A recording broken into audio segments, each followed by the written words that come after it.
Well, good evening, everybody.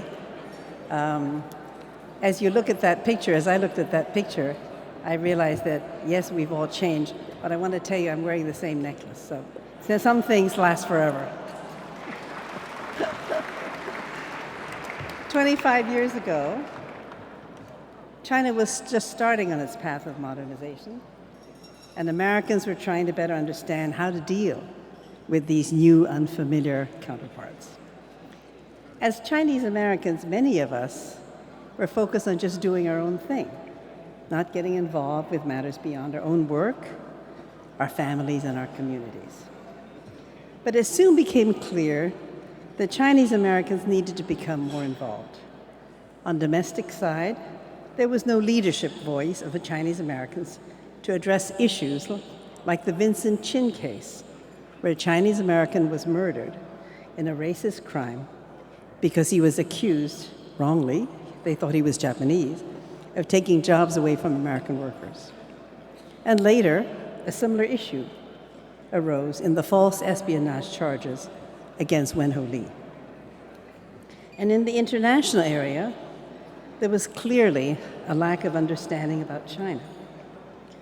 There was definitely and desperately a need for Americans of credibility who could help serve as a bridge of understanding between the peoples of the United States and China.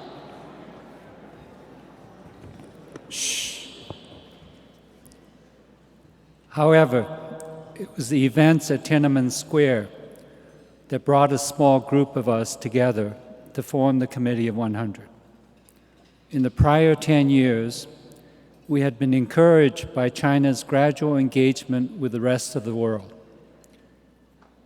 We were aghast at what took place in June 1989, but we were also concerned that this incident would be the basis for the international community's isolation of China, leading to a reversal of the process of opening up. We felt the urgent need for an organization that could represent our views and give us a voice. As American citizens who participate in and benefit from the opportunities offered by America, but who also have grown up with our Chinese heritage, we feel we have a strong stake and a special perspective in fostering a constructive relationship between China and the U.S. We also feel a responsibility to encourage and promote the full participation of Chinese Americans in American society. And so it was that 25 years ago, I.M. Pei's vision and leadership, I remember his calling us together in his office, and later we met in my living room to discuss amongst us how, in fact, we could put ourselves together in a way that would be constructive as one voice combined of a few Chinese Americans on behalf of greater positive relations between China and the United States, but also to enhance the opportunities and fair treatment of all Chinese Americans. And so it is that our dual mission has emerged and has never changed. It is never over. That is, to ensure that Chinese Americans have full opportunities and that, in fact, relations between China and the United States will become ever closer for the mutual benefit of everyone.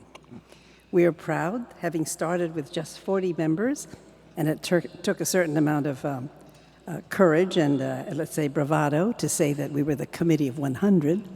But today we stand at 160 members and are happy that we are celebrating 25 years and look forward to your support to help us do even more in the next 25 years. Thank you.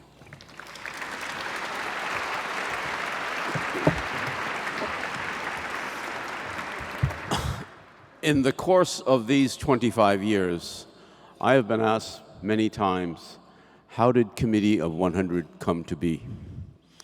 So tonight, after 28 years, we will reveal the secret.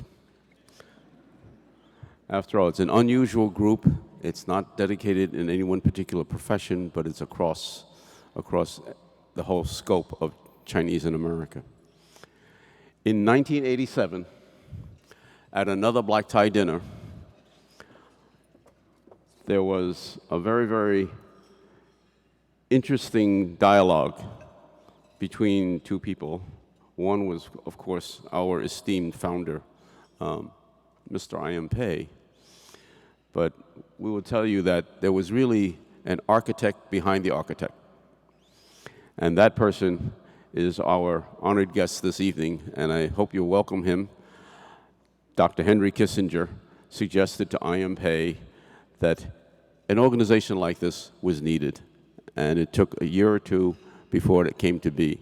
So, Dr. Kissinger, we thank you for this wonderful idea. You deserve the credit for its founding also. And at the same time, I'd like to introduce the esteemed Dr. Kissinger for remarks, our honored guest this evening. Dr. Kissinger.